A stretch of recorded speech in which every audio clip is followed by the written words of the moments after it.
Bem-vindos a mais um vídeo dando continuidade à série Otomismo contra o Ateísmo.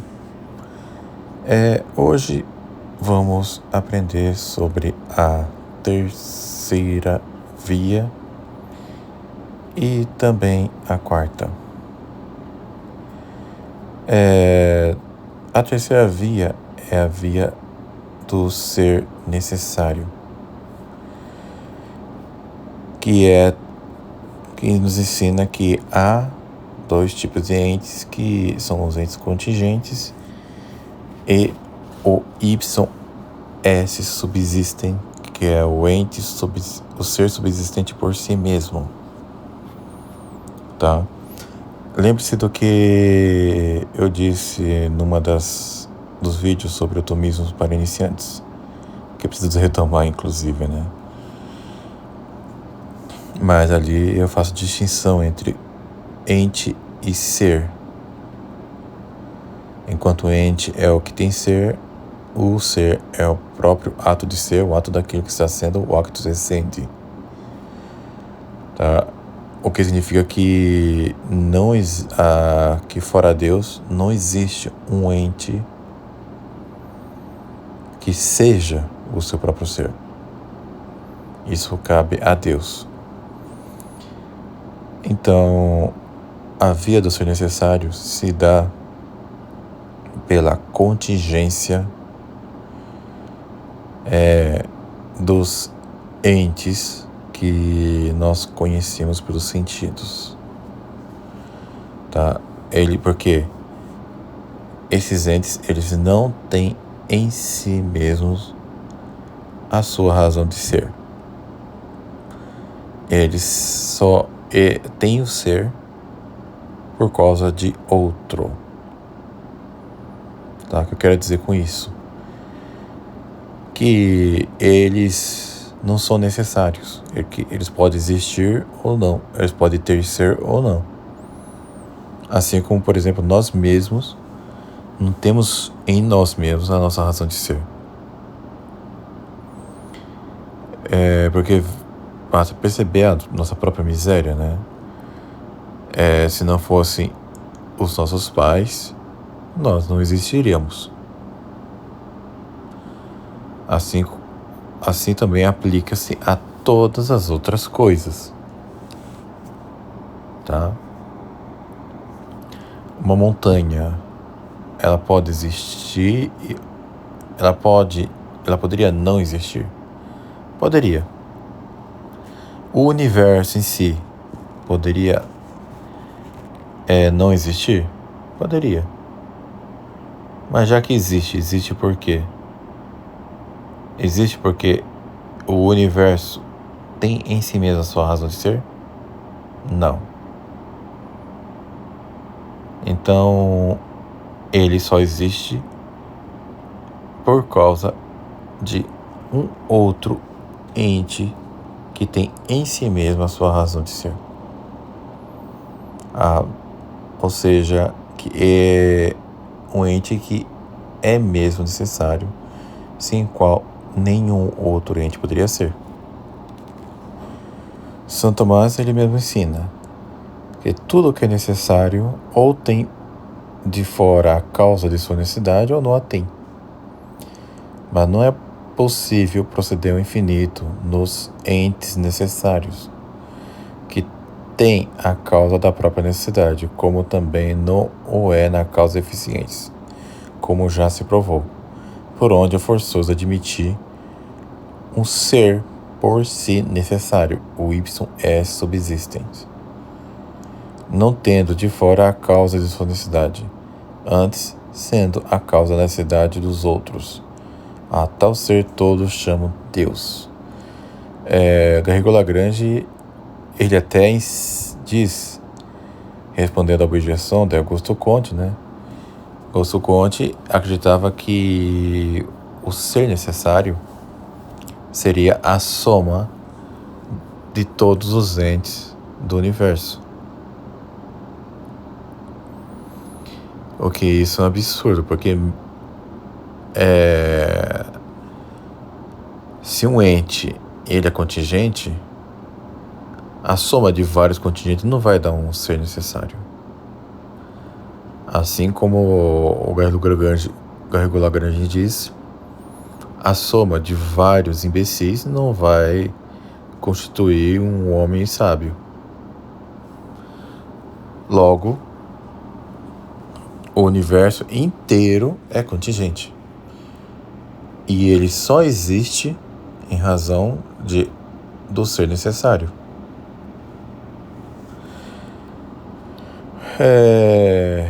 Há aqueles que ainda dizem que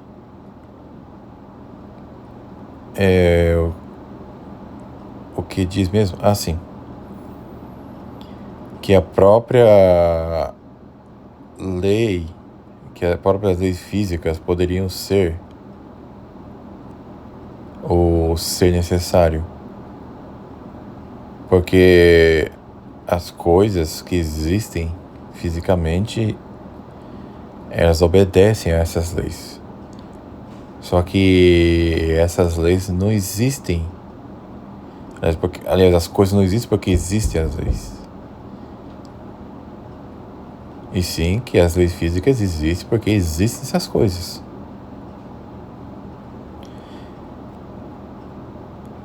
Então, é isso, tá? Disso podemos tirar as seguintes conclusões. A conclusão é que é impossível tudo ser contingente. Por quê? Porque se tudo fosse contingente, significaria que seria possível o nada absoluto existir. Tá? Já que tudo o que é contingente um dia veio a ser. E se tudo fosse contingente, haveria um tempo em que nada existia. Logo, não existiria nem tempo, né? No entanto, isso é um absurdo, porque o nada não tem potência para ser coisa alguma. Então, é forçoso admitir que há o ser necessário, que é Deus. Então, devemos admitir que os entes contingentes, que podem ou não ser, certamente um dia não foram.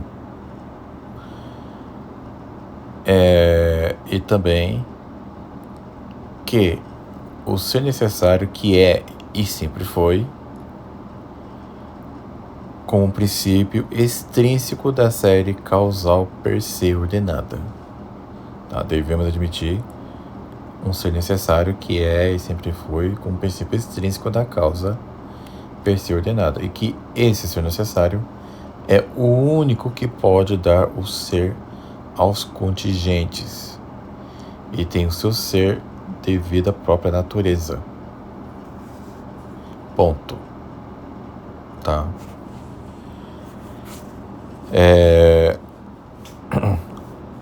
Então, devemos admitir que o ser necessário é a causa eficiente de todos os contingentes, porque, como o ser necessário tem em si a razão de ser e a própria necessidade, ele deve ser a causa eficiente de tudo o que depende dele para existir. E o ser necessário, ele deve ser uno também. É óbvio, né? Porque se houvesse mais de um, o outro não seria mais necessário. Ele já seria contingente. E ele deve ser imutável. Porque o que é necessário não pode ter mudanças. Tá? Assim, o ser necessário, ele deve necessariamente se identificar com o motor imóvel. Porque o ser necessário deve admitir todas as perfeições do motor imóvel. E também da primeira causa não causada. Já que o próprio ser necessário é a causa eficiente de todos os contingentes também, né? Assim, vamos para a quarta via, que é a minha favorita, a via dos graus de perfeição.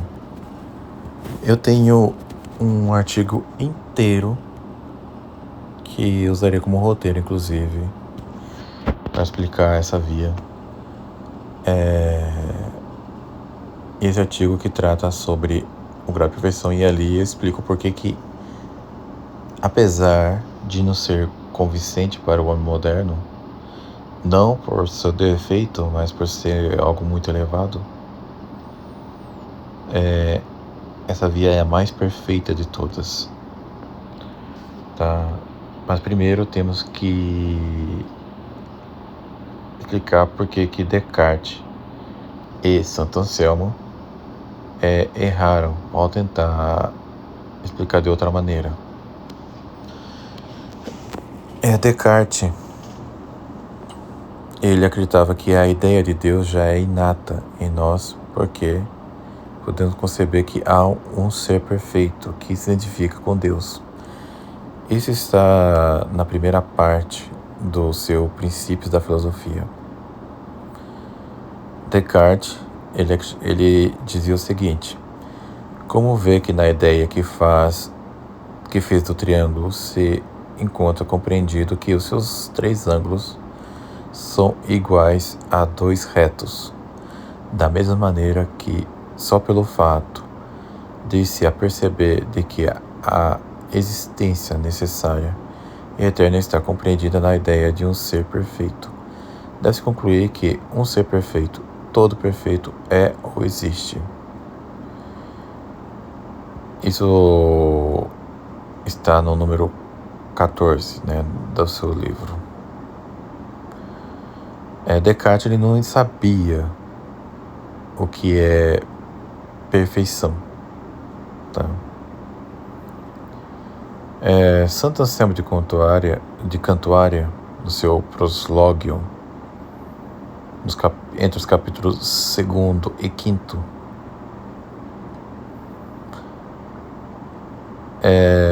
ele acreditava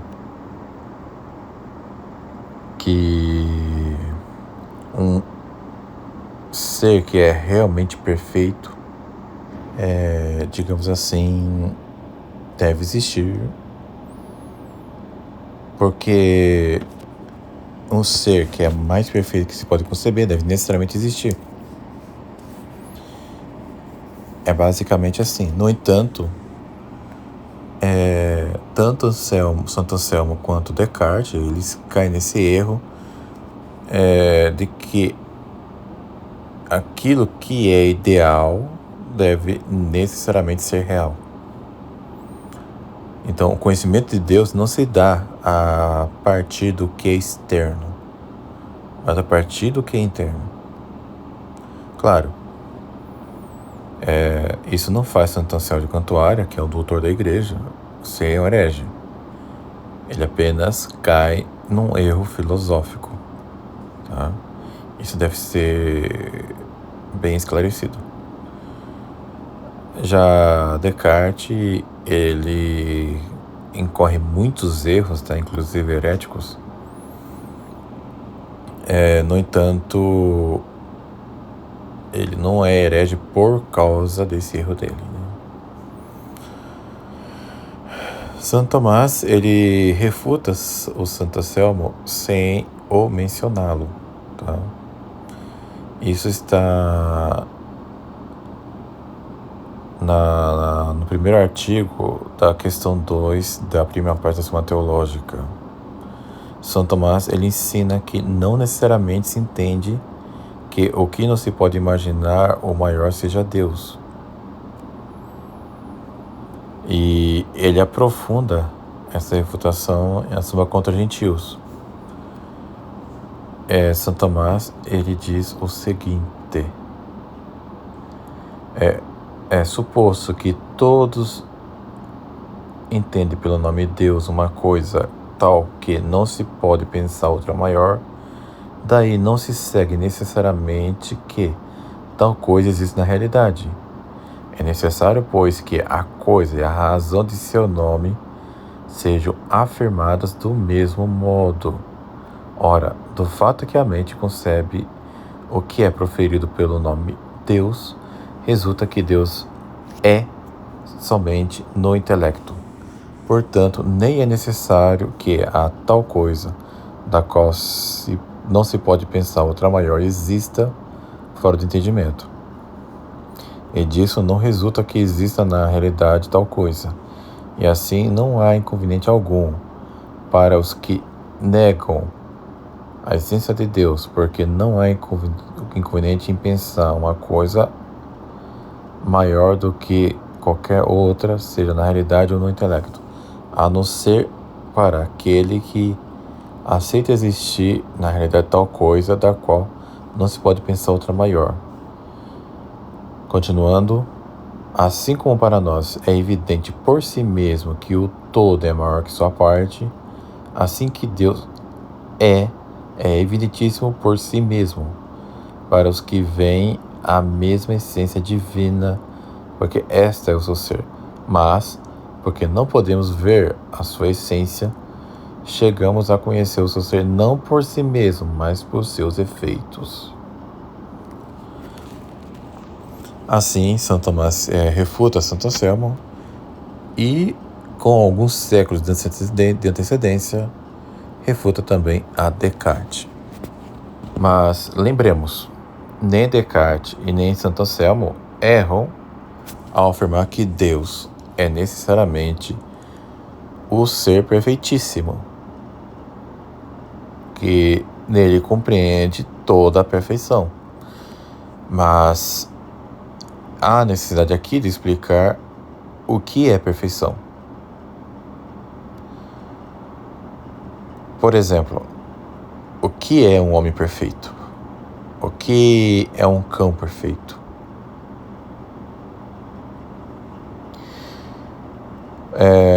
Por exemplo, ainda, vamos supor que uma mulher, ela produza, fabrique, faça o bolo perfeito. Como deve ser esse bolo perfeito? Tanto é aquele que tem um sabor de tal maneira, que tem tal aparência, ou que seja fabricado perfeitamente segundo os ditames da gastronomia, da confeitaria?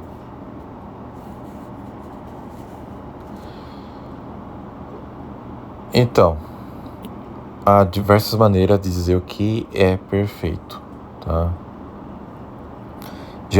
Genericamente, o que é perfeito é o que está feito, ou o que passou da potência ao ato. Aquilo que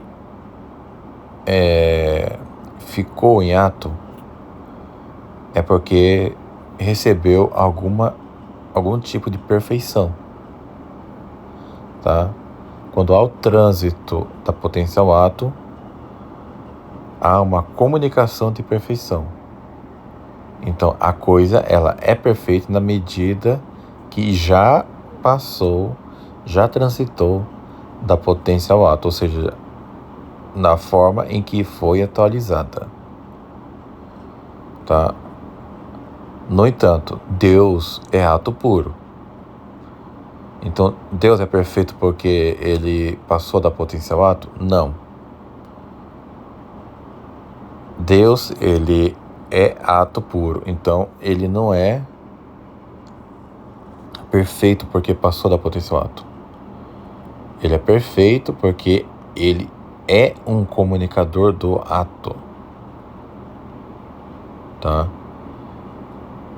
Ele comunica o ato aos entes que estão em potência. Então, a perfeição divina, ela é diferente da perfeição como nós entendemos. Em Deus não falta, não tem nenhuma privação de perfeição, porque ele já tem em si mesmo toda a perfeição do ser. São Tomás, na Suma contra Gentios, livro 1, capítulo 28, ele ensina que, embora o que é e vive seja mais perfeito do que o que apenas existe, por exemplo, a pedra, Entretanto, Deus, que outra coisa não é senão o seu próprio ser, é ente universalmente perfeito. E digo universalmente perfeito aquilo a que não falta a nobreza de gênero algum. Ainda mais à frente, assim como toda nobreza e perfeição se encontram em uma coisa enquanto ela é, assim toda deficiência se encontra naquilo enquanto de algum modo não é. Ora, Deus, assim como tem o ser de maneira plena, assim também está distante dele totalmente o não ser. Ou melhor dizendo, não ente. Ela carece do não ser. Ora, toda imperfeição está distante de Deus. Logo, Deus é universalmente perfeito. As coisas, porém, que somente são, não são imperfeitas devido à imperfeição do ser absoluto, pois elas não possuem o ser segundo toda a sua potência, mas participam do ser de um modo particular e imperfeitíssimo. Percebam que aqui nós já estamos pisando no terreno da metafísica, tá? Então, aqui a gente já vê por que essa via dos graus de perfeição, ela é de alguma maneira inalcançável para as pessoas que não têm noção de metafísica, tá? Richard Dawkins, ele tentou refutar essa via de maneira completamente porca, porque ele não entendeu o que se entende por perfeição. Então, o que Santo Tomás está dizendo é que o grau de perfeição de cada ente criado por Deus depende do nível de participação do ser de Deus. Ou seja, que se Deus é a causa eficiente do próprio ser de cada criatura, Ele é também a causa de sua perfeição. Então, aqui já se demonstra por que a via dos graus de perfeição dos entes demonstram o ser de Deus. Porque se cada ente tem um nível de perfeição, há uma hierarquia de perfeições de um ente ao outro, então necessariamente deve haver um outro ente que seja a causa dessas mesmas perfeições. É por isso que não podemos, de maneira alguma, comparar a perfeição da criatura com a perfeição divina. Não podemos comparar a perfeição criada da perfeição incriada, não apenas incriada como criadora, como fazem os cartesianos, tá? A perfeição das criaturas distingue-se analogamente, porque a perfeição delas é participada em graus distintos da perfeição divina, tá? A perfeição da criatura é efeito da da perfeição divina. Santo Tomás, no primeiro artigo, na questão 4 da prima pars da Suma Teológica, resposta à terceira objeção, diz o seguinte: o ser é o que há de mais perfeito entre todas as coisas, pois a todas se refere como ato, e nada tem atualidade senão enquanto é. O ser é, portanto, a atualidade de todas as coisas, até das formas. Por conseguinte, não se refere às coisas como recipiente ao que é recebido, e sim como é recebido ao recipiente. Quando digo, por exemplo, o ser do homem ou do cavalo ou de qualquer outro, considera-se o ser como um princípio formal, como é recebido e não como algo que competiria a ser.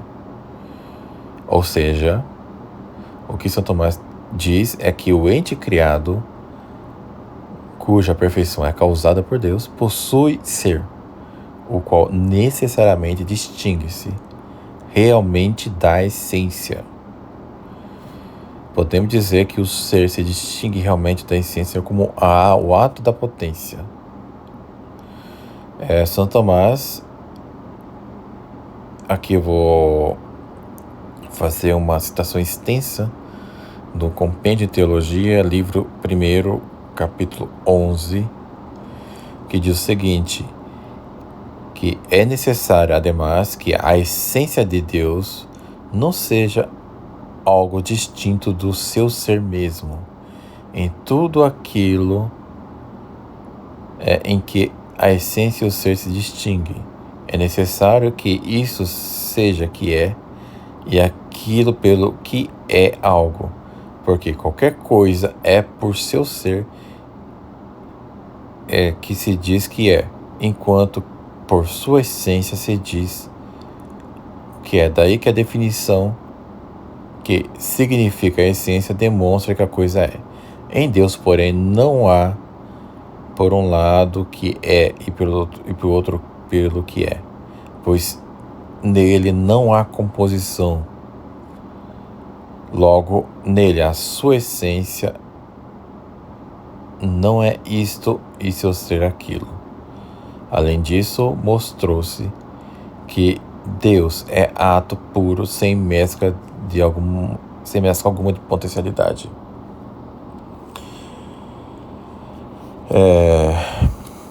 É necessário, portanto, que a sua essência seja o ato último, porque todo e qualquer ato que esteja próximo do último está em potência para o último.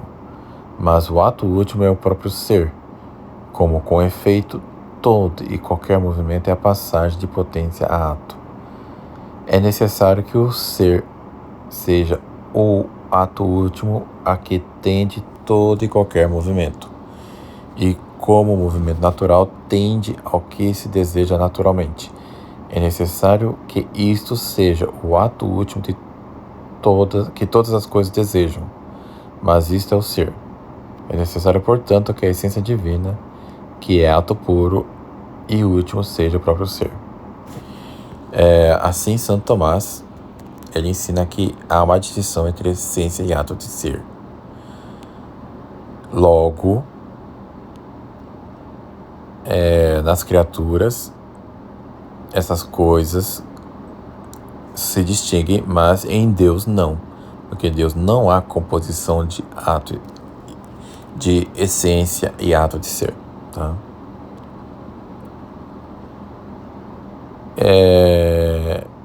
E o que eu quero dizer com isso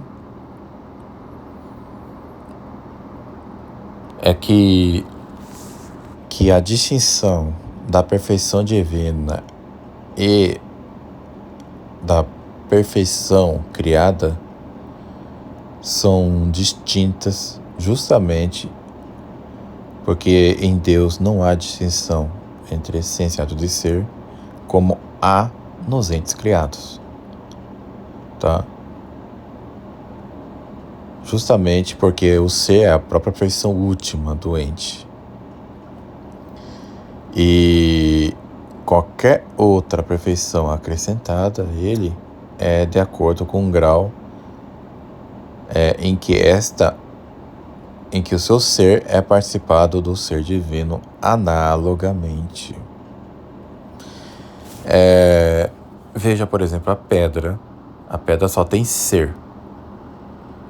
Já um arbusto, ele é mais perfeito que a pedra, porque o arbusto tem vida, o que lhe dá uma participação mais perfeita no ser divino, justamente porque tem uma perfeição acrescentada a ela, que é a vida. Tá? Como a gente sabe que o arbusto ele tem vida e a pedra não, porque o arbusto ele já tem um senhorio superior sobre os seus acidentes que não se encontra na pedra, tá? Porque o arbusto ele é gerado, ele gera também, ele cresce, etc. Um cão ele já tem mais perfeição que um arbusto, porque além da vida ele tem o conhecimento sensível das coisas e outras potências que não há na alma, na forma substancial do arbusto. Como, por exemplo, a potência locomotriz, o conhecimento pelos sentidos e os apetites irascível e concupiscível. O homem ele já é mais perfeito que o cão, por conta da sua potência intelectiva, as potências superiores. Tem o intelecto e a vontade. Já o anjo já é uma criatura que não podemos conhecer pela razão natural, a não ser pela revelação, por ser puro espírito. É claro que Santo Tomás ele acreditava que os anjos podem ter o seu ser cognoscível pela razão natural, porque eles seriam a causa do movimento dos astros. No entanto, essa tese cosmológica já caducou e hoje podemos dizer que os anjos só podem realmente ser conhecidos pela revelação, tá? Mas presumindo que conhecemos a essência dos anjos, podemos dizer que os anjos eles são mais perfeitos do que nós, por conta da falta porque eles não têm a necessidade da composição de matéria. Eles são intelectos puros e isso os torna menos limitados do que nós. Fora que a forma deles conhecerem as coisas é mais perfeita também, porque o anjo ele conhece por intuição, enquanto que nós conhecemos por abstração. Isto é, basta o anjo pensar em algo para conhecer esse algo. Tá? Então, o intelecto angélico está muitíssimo à frente, tá? Que o nosso. A distância que há entre o mais sábio dos homens e um anjo, em termos de capacidade intelectiva, é infinitamente superior que há entre o mais sábio dos homens e o mais astuto dos homens. Então podemos dizer que o anjo, ele nessa hierarquia de perfeição está acima de nós. E isso sem a necessidade, porque eles não têm a necessidade de ter um corpo e consequentemente nem dos sentidos decorrentes da natureza nossa que é corpórea. Tudo bem? Então há toda essa hierarquia de entes segundo a sua perfeição. Podemos dizer até que pela natureza, os demônios também estão acima de nós. Tá? Pela natureza. Porém, com relação à graça, os demônios estão abaixo. Com relação à graça, justamente porque eles já estão condenados, então eles, nesse ponto, eles são inferiores a nós. Porque nós ainda temos a possibilidade de sermos salvos e os demônios não têm mais essa possibilidade, tá? Se nos dignarmos de nos salvarmos, nós em glória estaremos acima deles, tá? Mas em natureza eles são superiores, tá? No entanto, claro, a gente conta com a ajuda daquele que é o superior de todos, que é o Deus mesmo, que é o nosso Criador, tá? Deus, ele é a causa eficiente de toda a perfeição dos entes. E que isso fique bem claro. Agora, para dar uma explicação mais didática do que realmente é essa via dos graus de perfeição dos entes, podemos fazer o seguinte exercício de imaginação. Imaginemos uma sala com uma fogueira grande ao centro e em volta diversas peças de metais a distâncias diferentes e em posições diferentes. Essas peças de metais, elas vão receber o calor da fogueira de formas distintas. As peças que estiverem mais próximas do fogo vão ficar mais quentes e as que estiverem mais afastadas vão ficar menos quentes. Mas de igual maneira todas elas vão ficar quentes enquanto o fogo comunicar a sua quentura a essas peças metais. No entanto, nenhuma dessas peças metais terá em si mesmas a causa da quentura, porque a quentura foi comunicada pelo fogo. Então, elas receberam esse calor daquilo que é quente por si mesmo, que é o fogo. Assim, Deus é também a causa de toda a perfeição. As criaturas vão receber a sua perfeição em graus distintos. Umas criaturas vão ser mais perfeitas que as outras. No entanto, todas elas recebem a perfeição daquele ente que é maximamente perfeito, que é a causa de toda a perfeição, que é Deus. Isso vale até mesmo pelos graus de perfeição que há dentro da espécie humana. Tem homens que são mais perfeitos que outros homens, seja por talento natural, seja pela graça, pela santidade. Deus é a causa tanto das perfeições naturais de cada homem, quanto também das perfeições sobrenaturais que nós vemos nos santos. Então, se as coisas são perfeitas em graus distintos, é porque porque há aquele que é a causa de toda a perfeição, que é Deus. Espero que fique assim bem explicado a via dos graus de perfeição, que é a minha favorita, que tanto amo. E no próximo vídeo eu vou responder vou explicar a quinta via e responder as objeções da maneira adequada. Fique com Deus e até um próximo vídeo.